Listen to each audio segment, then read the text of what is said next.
इस वीडियो में हम सीखने वाला है 8th standard Maharashtra board new syllabus science का सेकंड चैप्टर, जिसका नाम है हेल्थ एंड डिसीजेस। आगे बढ़ने से पहले मेरी आपसे रिक्वेस्ट है कि प्लीज़ मेरे वीडियो को लाइक कीजिए, अपने दोस्तों के साथ भरपूर शेयर कीजिए, कुछ डाउट्स हो तो नीचे कमेंट कीजिए, मेरे चैनल को सब्सक्राइब कीजिए और बेल आइकन को दबाना ना भूलें, ताकि जब भी मैं अपना नया वीडियो अपलोड करूँ तब आपको तुरंत पता चले। ठीक है, तो चलिए शुरू करते हैं। Health and diseases, can you recall? First question, have you ever taken the leave from school due to sickness? क्या आपने कभी स्कूल से छुट्टी ली है? तो ली होगी, तबीयत ठीक नहीं होगी तो कुछ अगर आपको ठीक नहीं लगता होगा, सिकनेस हो, फीवर हो या लूज मोशन हो, उसके कारण आपने छुट्टी ली होगी। ठीक है, what happens exactly when we become sick? क्या होता है जब हम बीमार होते हैं? यानी क्या होता है जब हम बीमार होते हैं? तब अनकंफर्टेबल लगता है, यानी हमारा कंफर्ट छीन जाता है, हमें कुछ दर्द होता है, कुछ पेन होता है। ठीक है, उसे बोलते हैं sickness. Third, sometimes we feel good even without taking medicines and sometimes we need to consult doctor and take regular medicines in sickness. Why is it so? कभी कभी हमें मेडिसिन्स, औषधियाँ लिए बिना ही हमें ठीक लगता है। थोड़े बीमार होते हैं हम, लेकिन थोड़े पीरियड बाद अगर हम औषधियाँ नहीं लेते तो ठीक हो जाते हैं, लेकिन कई बार हमें मेडिसिन्स लेनी पड़ती है डॉक्टर की सलाह से। तो ऐसा क्यों है? देखिए, क्या होता है, हमारे बॉडी के अंदर इम्यूनिटी होती है। किसी भी बीमार जो पैथोजेंस होते हैं, यानी माइक्रो इन्फेक्शंस जो होते हैं माइक्रो ऑर्गेनिजम्स के कारण और बीमारियां होती है, तो उन माइक्रो ऑर्गेनिजम्स के विरुद्ध लड़ने के लिए हमारे बॉडी में अपनी सेना होती है WBCs के फॉर्म में। तो वो हमें बचाती है, नेचुरल हमें होती है वो। लेकिन वो कई बार हम उससे मेडिसिन लिए बिना ही हमारी सेना लड़ सकती है। लेकिन कई बार क्या होता है, जो हमारी इम्यूनिटी है वो कम पड़ती है और वो इन्फेक्शंस कॉजिंग जो बैक्टीरिया होते हैं, माइक्रो ऑर्गेनिजम्स होते हैं, वो स्ट्रॉन्गर होते हैं। उसके कारण हमें मेडिसिन लेने पड़ते हैं। ठीक है, health is a state of complete physical, mental and social wellbeingness and not merely the absence of any disease. देखिए, ये हेल्थ की डेफिनेशन है।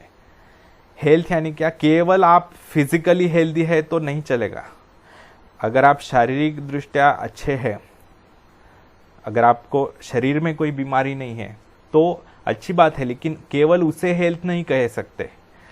स्वास्थ्य किसे कहते हैं? कंप्लीट फिजिकल, आप फिजिकली नॉर्मल होने चाहिए, आपको फिजिकल कोई बीमारी नहीं होनी चाहिए, आप मेंटली स्थिर होने चाहिए, मानसिक आप शांत होने चाहिए, मानसिक बीमारियां नहीं होनी चाहिए, एंड सोशल वेलबींगनेस, यानी आप समाज में रहने के लिए योग्य होने चाहिए, लायक होने चाहिए। यानी हम ऐसा कह सकते हैं कि जो अपराधी होते हैं, कोई हत्यारा होता है वगैरह, वो भी एक तरह के अनहेल्दी लोग हैं। आप शारीरिक दृष्टया अच्छे होने चाहिए, आप मानसिक दृष्टया स्थिर होने चाहिए और आप समाज में एक अच्छे नागरिक के तौर पर रहने के लायक होने चाहिए। ठीक है, केवल बीमारी ना होना उसे हेल्दीनेस नहीं कहते। What is disease? Condition of disturbances in physiological or psychological processes of body is called disease. Each disease has its own specific symptoms. Disease की definition है ये। Disease यानी क्या? हमारे नॉर्मल लाइफ में फिजियोलॉजिकल डिस्टर्बेंस आता है। अगर फिजियोलॉजिकल यानी क्या? हमारा जो डेली हमारी बॉडी जो काम करती है, जैसे हम कुछ फिजिकल वर्क करते हैं, हम जो खाना खाते हैं वो ठीक तरीके से डाइजेशन होता है। ठीक है, उसका ब्लड में कन्वर्जन होता है, उससे एनर्जी मिलती है हमें। ये सब काम है। हमारा हार्ट बीट करते रहता है, हमारा ब्लड प्रेशर नॉर्मल रहता है। ये हो गए फिजियोलॉजिकल। तो और साइकोलॉजिकल यानी मानसिक। अगर आपके जीवन में कोई फिजियोलॉजिकल यानी जीवन क्रिया से रिलेटेड अगर कोई डिस्टर्बेंस आता है, वो नॉर्मली नहीं कर पाता, हमारा बॉडी अगर नॉर्मल फंक्शन नहीं कर पाती, या फिर साइकोलॉजिकल डिस्टर्बेंस, यानी मानसिक अगर हमें कोई डिस्टर्बेंस आता है तो उसे कहते हैं डिसीज। डिसीज, ये वर्ड का ओरिजिन देखिए, डिसीज यानी क्या, ये ऐसे बना है शब्द डिस इज, इज यानी क्या, इजीनेस, कंफर्टेबलनेस, कंफर्ट, और डिस यानी ना होना, डिस इज यानी कंफर्ट का ना होना, चाहे वो मानसिक हो या शारीरिक हो। Types of diseases, you must have heard the names of various diseases like diabetes, common cold, asthma, Down syndrome, heart disease, etc. देखिए आपने कई सारे बीमारियों के नाम सुने होंगे, डायबिटीज सुना होगा, सर्दी सुनी होगी, अस्थमा दमा जो होता है, डाउन सिंड्रोम यानी उसमें मेंटल रिटार्डेशन होता है, यानी मानसिक दृष्टया वो ग्रो नहीं कर पाते वो बच्चे, हार्ट डिसीज होते हैं, ठीक है, ब्लड प्रेशर वगैरह, ये बहुत सी बीमारियों की नाम आपने सुने होंगे। Reasons and symptoms of all this diseases are different, ये सभी बीमारियां होने के कारण अलग होते हैं और उनके लक्षण भी अलग होते हैं। To bring coordination in scientific study of diseases, diseases are classified as follows. देखिए डिसीजेस की ठीक तरीके से स्टडी करने के लिए डिसीजेस का क्लासिफिकेशन किया जाता है। कैसे टाइप्स में डिवाइड किया जाता है उन्हें? Types of diseases according to duration, according to reasons. देखिए दो आधार पर डिसीजेस के टाइप्स बनाए गए हैं। पहला है कितने काल के लिए, कितने समय के लिए वो डिसीज रह रहा है, यानी क्रॉनिक डिसीज यानी क्या, जो बहुत लंबे समय तक रहता है, 15 वर्ष 20 वर्ष ऐसे लंबे समय के लिए जो रहते हैं उन्हें कहते हैं क्रॉनिक डिसीज। और एक्यूट डिसीज यानी जो छोटे समय के लिए रहते हैं, कम समय के लिए, यानी जैसे सर्दी हो या फीवर हो, ये हो गए एक्यूट डिसीज। और दूसरा आधार है डिवाइड करने का अकॉर्डिंग टू रीजंस, किन कारणों से हो रहा है डिसीज, उसके अनुसार दो डिवाइड है, दो टाइप्स है उसमें, हेरिडेटरी डिसीजेस और एक्वायर्ड डिसीजेस। हेरिडेटरी डिसीजेस यानी क्या, जो अनुवांशिक होते हैं, यानी पेरेंट्स से बच्चों में, बच्चों से उनके बच्चों में, उनके बच्चों में, ये आते जाते हैं जेनेटिकली, यानी बाय बर्थ होते हैं मोस्ट ऑफ देम, तो वो एक जनरेशन से दूसरे जनरेशन में पास होते हैं, उन्हें कहा जाता है हेरिडिटरी डिसीजेस। एग्जांपल है डाउन सिंड्रोम, इनमें मेंटल रिटार्डेशन होता है। एक्वायर्ड डिसीजेस होते हैं जो पैदा होने के, जन्म लेने के बाद होते हैं।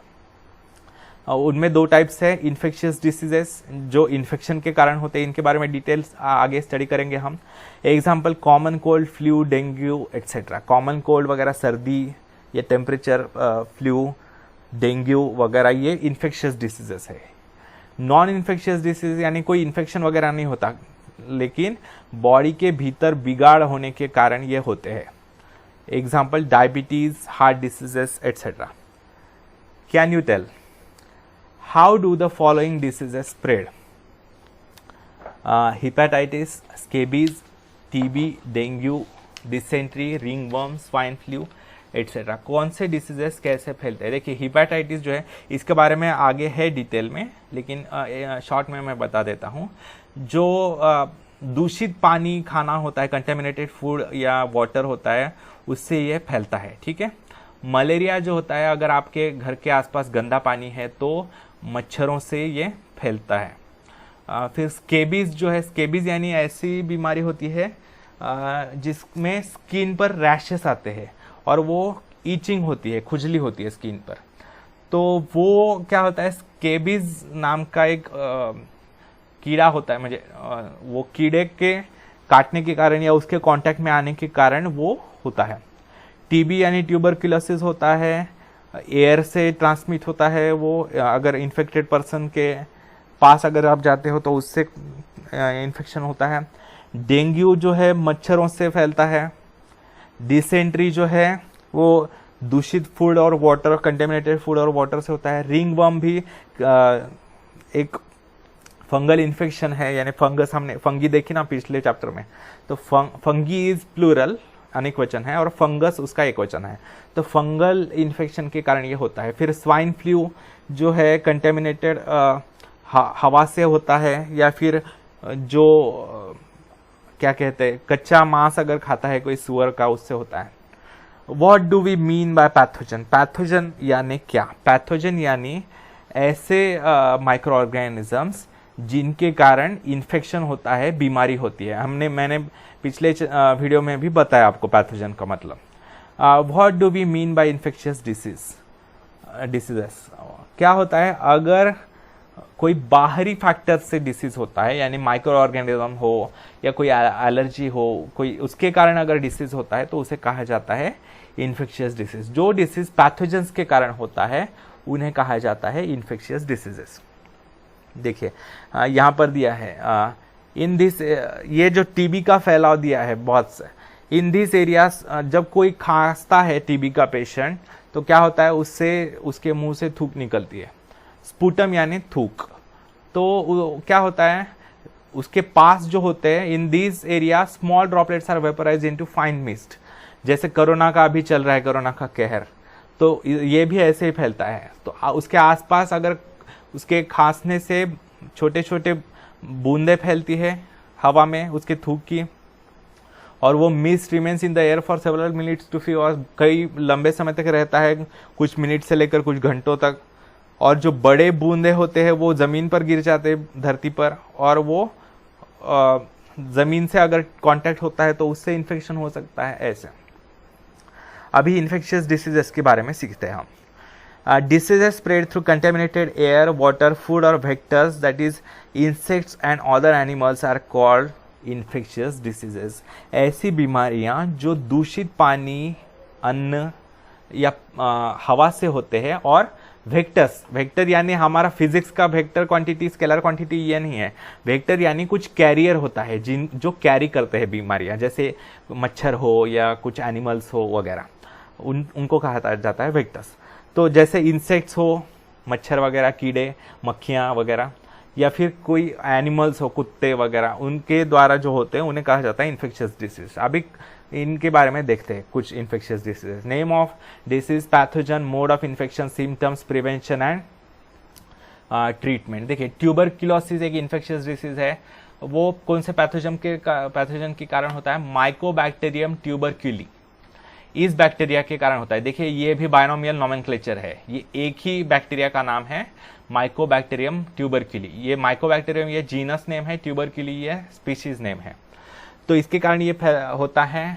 मोड ऑफ इन्फेक्शन, कैसे फैलता है ये इन्फेक्शन, कैसे होता है? स्पीटिंग बाय पेशेंट, जब पेशेंट थूकता है, फिर हवा के द्वारा जब वो खांसता है तब। Prolong contact with and sharing of materials of patient, अगर आप पेशेंट के कपड़े शेयर कर रहे हैं, उसका बेड, उसके बेड पर सो रहे हैं, उसकी वस्तुएं यूज कर रहे हैं, तो उससे हो सकता है। सिम्टम्स, इसके लक्षण क्या है? क्रॉनिक कफ, बहुत खांसी आती है और बहुत लंबे समय तक रहती है। ब्लडी स्पीटिंग, थूक से रक्त आता है। इमेसिएशन यानी बहुत वीकनेस होता है, कुछ शक्ति नहीं रहती बॉडी में। डिफिकल्ट ब्रीदिंग, सांस लेने में मुश्किल होती है, कठिनाइयाँ होती है।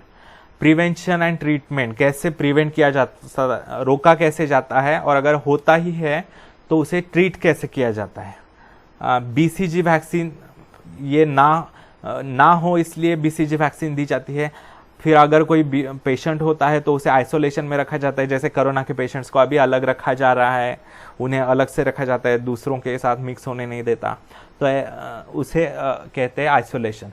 फिर रेगुलर मेडिकेशन लाइक डॉट, तो DOT नाम के मेडिसिन होते हैं, उनका मेडिसिन लेने पड़ते हैं रेगुलरली। फिर नेक्स्ट है हिपेटाइटिस, जॉन्डिस, ज्याला मराठीत कावीळ म्हणतात। तो इसके वायरसेस होते हैं, hepatitis A, B, C, D और E, 5 तरह के वायरसेस होते हैं। और ये इन्फेक्शन कैसे होता है? Contaminated water, sharing of needles, blood transfusion. कैसे होता है? दूषित पानी अगर आप पीते हैं, गंदे जगहों पर अगर आप खाना खाते हैं।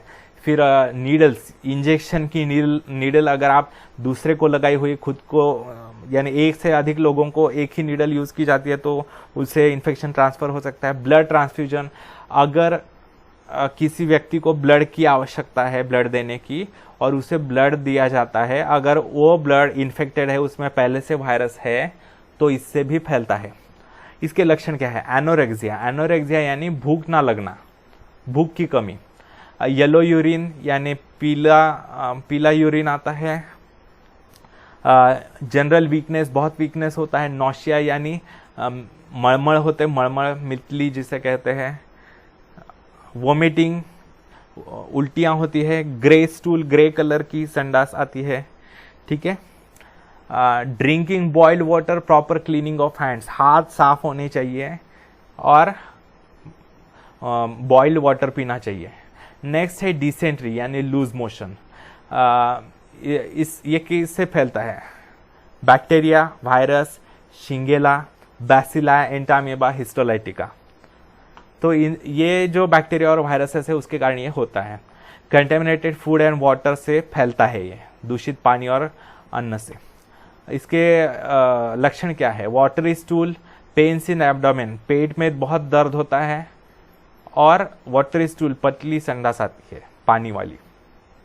Drinking of boiled water, proper storage of food, ORS consumption. देखिए क्या होता है, बॉइल्ड वाटर पीना चाहिए पर्टिकुलरली इन रेनी सीजन, बारिश के सीजन में, और खाना ढककर रखना चाहिए, साफ जगह पर रखना चाहिए। और अगर ये होता है, डिसेंट्री अगर होती है, लूज मोशन, तो वाटर लॉस बहुत होता है, पानी बहुत चला जाता है बॉडी से स्टूल के द्वारा, तो उसके कारण डिहाइड्रेशन हो सकता है। डिहाइड्रेशन यानी क्या? पानी की बहुत कमी होना, उसके कारण डेथ भी हो सकती है। तो ये टालने के लिए क्या करना चाहिए? ORS लेना चाहिए, ओरल रिहेबिलिटेटिव सॉल्यूशन कहते हैं। यानी क्या होता है, पानी में, आपको पता होगा, छोटे बच्चों को दिया जाता है, पानी में नमक और शुगर डाल के मिक्स करके उसका सॉल्यूशन बना के वो पिलाया जाता है। फिर है कॉलरा। ये विब्रियो कॉलरी नाम के बैक्टीरियम से होता है। कंटेमिनेटेड फूड और वाटर से फैलता है। इसके लक्षण है वोमिटिंग, उल्टियाँ, सीवियर डायरिया, बहुत संडास लगती है, क्रैम्प्स इन लेग्स, पैरों में दर्द होता है। इसको रोकने के लिए फॉलोइंग हाइजीनिक प्रैक्टिसेस, स्वच्छता करनी चाहिए। अवॉइडिंग ओपन प्लेस फूड, यानी ओपन प्लेसेस पर, गंदे जगहों पर खाना नहीं खाना चाहिए, बाहर का खाना नहीं खाना चाहिए। ड्रिंकिंग बॉइल्ड वाटर, उबला हुआ पानी पीना चाहिए। वैक्सीनेशन अगेंस्ट कॉलरा, वैक्सीन लेना चाहिए। लस ज्याला म्हणतात, टीका लगाना चाहिए, ठीक है। फिर है टाइफॉइड। ये होता है साल्मोनेला टाइफी से, बैक्टीरियम है। कंटेमिनेटेड फूड और देखिए, अगर आपने ऑब्जर्व किया होगा तो मैक्सिमम बीमारियां जो है इन्फेक्शन वाली, वो दूषित पानी और खाने से फैलती है, तो आपको हमेशा केयर करनी चाहिए। इसके लक्षण है एनोरेक्सिया, भूख ना लगना, हेडेक्स, सरदर्द, रैश ऑन एब्डोमेन, पेट पर रैशेस आते हैं, धब्बे आते हैं, डिसेंट्री, संडास लगती है, फीवर अप टू 104 फ़ारेनहाइट्स। यानी क्या, हमारा नॉर्मल बॉडी टेम्परेचर होता है 98 डिग्रीज फ़ारेनहाइट, लेकिन जब टाइफाइड होता है तब 104 डिग्रीज फ़ारेनहाइट तक टेम्परेचर बढ़ जाता है, फीवर यानी 6 डिग्रीज तक बढ़ जाता है। ये बहुत हार्मफुल होता है बॉडी के लिए। तो ड्रिंकिंग क्लीन वाटर, साफ पानी पीना चाहिए, वैक्सीन लेना चाहिए।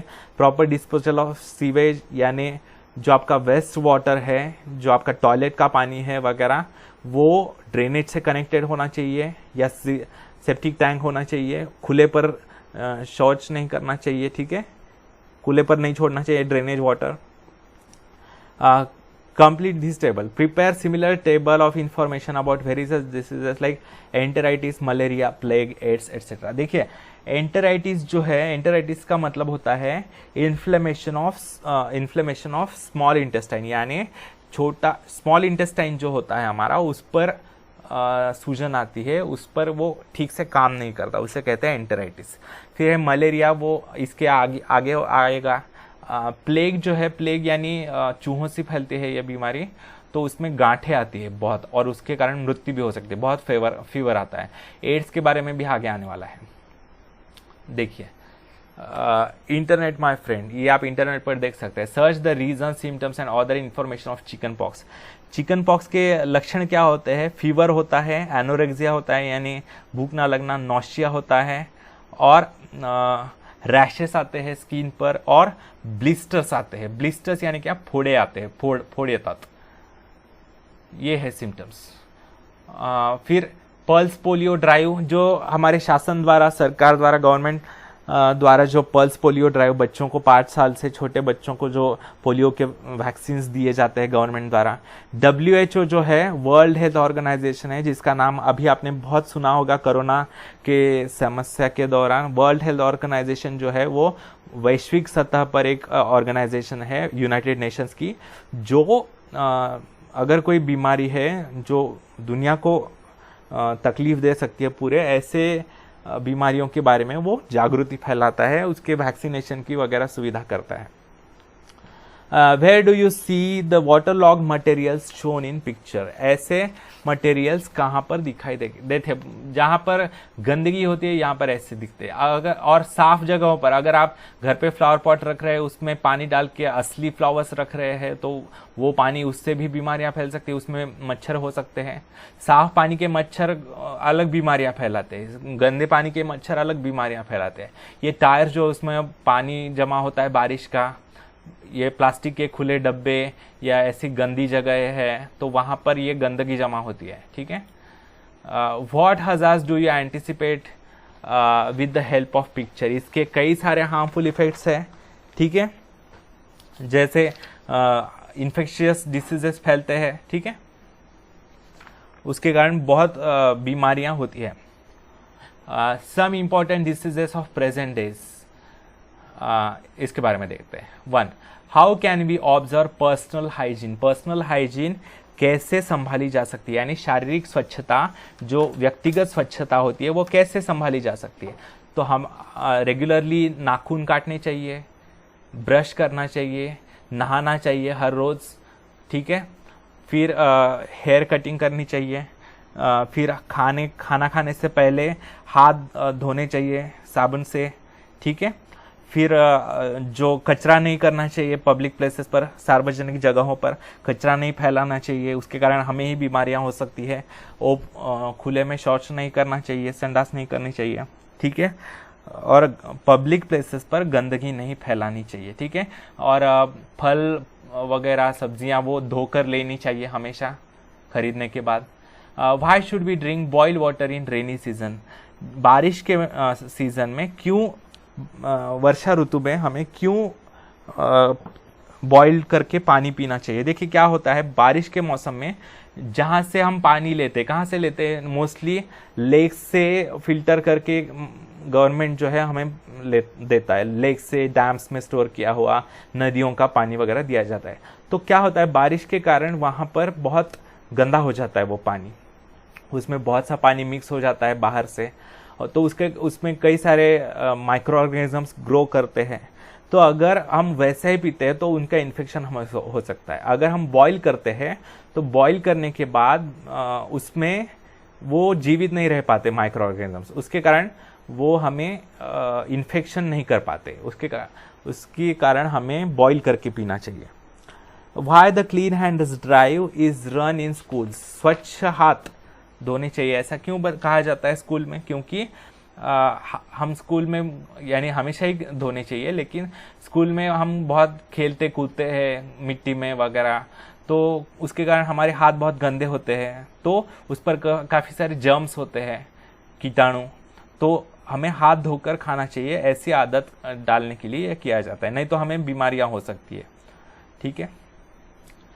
Dengue, mosquitoes lay eggs in the waterlogged places and thereby their population increase. जहां पर पानी जमा होता है, देखिए ये टायर अगर गिरा है कोई, और ऊपर भी दिखाया गया है, ड्रम में है या प्लास्टिक के डिब्बों में या ऐसे फ्लावर पॉट्स में वगैरह, अगर ऐसे पानी जमा होता है तो वहां पर अंडे डालते हैं मॉस्किटोज, मच्छर, और वो ग्रो करते हैं और मच्छरों की संख्या बढ़ती है। Different species of mosquitoes spread their different diseases. तो क्या होता है, मॉस्किटोज के अलग अलग स्पीसीज, अलग अलग प्रजातियां अलग अलग बीमारियां फैलाती है। Dengue is spread by Aedes इजिप्टी, यानी डेंगू को फैलाने वाले जो मच्छर है उसका नाम है aedes aegypti. This disease is caused by DEN14 virus belonging to the type flavivirus. देखिए ये बीमारी डेंगू जो है इस वायरस के कारण होती है, DEN14 इस वायरस के कारण होती है, लेकिन ये फैलाता कौन है? एडिस इजिप्टी नाम का मच्छर। Symptoms, acute fever and headache, vomiting. Dengue में क्या लक्षण होते हैं? बहुत फीवर आता है, टेम्परेचर बढ़ता है, सिर दर्द होने लगता है, वोमिटिंग होने लगती है, उल्टियाँ। Pains in eye socket is very prominent symptom. आँखों में दर्द होने लगता है, आँख जहाँ होती है आईबॉल, वो जो खड्डा होता है हमारे स्कल का, तो वहाँ पर दर्द होने लगता है। Decrease in platelet count that may lead to internal hemorrhage. देखिए क्या होता है, हमारा ब्लड जो है मुख्यतः 3 कॉन्स्टिट्यूएंट से बना हुआ होता है, आरबीसीज, डब्ल्यूबीसीज और platelets. Red blood cells, white blood cells और प्लेटलेट्स। तो रेड ब्लड सेल्स जो है वो ऑक्सीजन कैरी का काम करती है, व्हाइट ब्लड सेल्स जो होती है वो इन्फेक्शन से बचाने का काम करती है, माइक्रो ऑर्गेनिज्म से। और प्लेटलेट्स, इनका काम क्या होता है, अगर हमें कोई जख्म होती है, हमें कोई घाव होता है और अगर हमारा रक्त बहने लगता है, ब्लड, तो उस ब्लड को रोकने का काम, उसे उसका नहीं तो पूरा बह जाता ना ब्लड हमारे बॉडी से, वो अपने आप रुक जाता है थोड़ी देर बाद। तो वो क्यों रुकता है? प्लेटलेट्स के कारण रुकता है। वो पूरा नेटवर्क बना देते हैं और वो ओपनिंग जो है वो पूरी बंद कर देते हैं। तो अगर प्लेटलेट्स का संख्या कम होती है हमारे ब्लड में, तो क्या होता है, हमारे बॉडी के भीतर जो ब्लड वेसल्स होते हैं, यानी ब्लड कैरी करने वाले पाइपलाइंस जैसे वेन्स वगैरह होते हैं, तो वो क्या करते हैं, कैपिलरीज और वेन्स वगैरह, वो अपने आप बर्स्ट हो जाते हैं, फूट जाते हैं और हमारे बॉडी के भीतर ही ब्लीडिंग हो जाती है। यानी बाहर से तो ब्लड बहता नहीं दिखाई देता, लेकिन हमारे बॉडी के भीतर ब्लीडिंग होती है, उसे कहते हैं इंटरनल हीमोरेज। कई इसके बहुत भयानक परिणाम होते हैं। क्या होता है, ब्रेन के भीतर अगर ऐसी इंटरनल ब्लीडिंग होती है तो पैरालिसिस हो सकता है और डेथ भी हो सकती है। Observe and discuss. Observe the picture shown in the following and right the description in the boxes. देखिए यहाँ पर कुछ पिक्चर्स दिए हैं, वो देखकर यहाँ पर डिस्क्रिप्शन लिखने को कहा है। देखिए ये जो है एडिस एजिप्टी नाम का मच्छर है, ये प्रजाति का, ऐसा दिखाई देता है। वो कहाँ कहाँ ग्रो करता है, देखिए साफ पानी जहाँ होता है वहाँ पर, यानी ये साफ पानी में ग्रो करने वाला है। कहीं पर तो पानी पीने का ढक कर रखना चाहिए, खुला नहीं रखना चाहिए। या फिर आप जो यूज करते हैं पानी, वो भी ढक कर रखना चाहिए, खुले में नहीं रखना चाहिए। कूलर में वगैरह कई बार क्या होता है, पानी डाल देते हैं हम, हफ्ता पूरा सप्ताह नहीं निकालते, उसमें क्या होता है, उसके अंडे डाल जाते हैं और वो ग्रो करता है, उसके कारण हमें डेंगू हो सकता है। तो ये नहीं करना चाहिए। कूलर में बहुत लंबे समय तक पानी नहीं रखना चाहिए। बच्चों को, छोटे बच्चों को पर्टिकुलरली संभल कर रखना चाहिए। और ये जो फिश है, गप्पी, मासे पाड़ा आणि हिवताप टाड़ा, ऐसे आपने सुना होगा मोटो। तो ये गप्पी फिशेस होते हैं, वो क्या करते हैं, अगर वो पानी में छोड़ देते हैं हमारे वाटर टैंक्स में वगैरह, तो वो क्या करते हैं, इनके जो अंडे हैं वो खा जाते हैं, उसके कारण इनके पॉपुलेशन, मच्छर पे रोक लगती है। फिर क्या करते हैं, गवर्नमेंट जो है ऐसा पेस्ट किलिंग करती है, ये जो है पूरा पॉइजनस मटेरियल होता है, इनके पॉइजनस केमिकल मच्छरों के लिए, वो पूरा स्प्रेड करती है, पूरा गंदगी जहाँ पर है वहाँ पर। और हम घर पे भी मॉस्किटो किलर्स यूज़ करते हैं, ये कॉइल्स वगैरह, ठीक है। तो ये सब यूज़ करना चाहिए। देखिए, which measures are taken for mosquito control by gram panchayat, municipal council, municipality of your area. क्या करती है हमारी महानगर पालिका, तो अगर कहीं गंदगी है, गंदा पानी जमा हुआ होता है, तो वहाँ पर मिट्टी डाली जाती है, वो पानी पूरा साफ किया जाता है महानगर पालिका द्वारा, फिर ग्राम पंचायत द्वारा। वहाँ पर ये पेस्टिसाइड स्प्रेड किया जाता है ताकि वो अंडे जो भी है वो मर जाए, मच्छर भी जो है मर जाए वगैरह। फिर लोगों में जन जागृति की जाती है, ठीक है। Do you no malaria spread by female Anopheles while elephantitis by female culex. Anopheles and Aedes grow in clean water while culex in dirty sewage water. देखिए, मलेरिया और डेंगू जो है, मलेरिया किसके कारण फैलता है, फीमेल एनाफिलस मच्छर के कारण, एनाफिलस प्रजाति के फीमेल के कारण ये मलेरिया फैलता है। और एडिस जो है, एडिस जो हमने देखा ऊपर, उसके कारण डेंगू फैलता है। और एनाफिलिस और एडिस जो है वो साफ पानी में ग्रो करते हैं, लेकिन ये जो है एलिफेंटाइटिस यानी क्या, हत्ती रोग जिसे कहते हैं, यानी उसके लक्षण क्या होता है, कोई एक पैर ही बहुत बड़ा हो जाता है हाथी जैसा, हाथी रोग, या हाथ बहुत बड़ा हो जाता है, तो ये उसे कहते हैं एलिफेंटाइटिस। तो वो फीमेल क्यूलेक्स प्रजाति के कारण फैलता है। क्यूलेक्स जो है वो गंदे पानी में ग्रो करता है, और वो सीवेज पानी, सीवेज वाटर यानी क्या, जो ड्रेनेज का पानी होता है जिसमें मल मूत्र होता है मिक्स हुआ, वो। देखिए, swine flu, reasons of infection. Infection for swine flu occurs through pigs and humans. देखिए, स्वाइन फ्लू के जो इन्फेक्शन होते हैं, फैलते हैं, वो पिग्स के द्वारा फैलता है, सुअर के द्वारा फैलता है, और ह्यूमंस के द्वारा भी फैलता है। अगर सुअर का कोई मांस खाता है आधा पका हुआ, पूरा पकाया हुआ नहीं है, आधा कच्चा है, तो उसमें से वो फैलता है। फिर उनको कोई पेटिंग कर रहा है, सुअर की पाल रहा है कोई, तो उनसे भी फैल जाता है। ह्यूमंस अगर कोई खांसता है, छींकता है, जो इन्फेक्टेड है, उससे भी फैलता है। Viruses of swine flu are spread through secretions of nose, throat and saliva. थूक से फैलता है, फिर गले में जो सलाइवा निकलता है उससे फैलता है। नोज, नाक से जो निकलता है, शेंबूड जला म्हणतात, तो उससे भी फैलता है। छींकता है कोई व्यक्ति तो इन्फेक्टेड।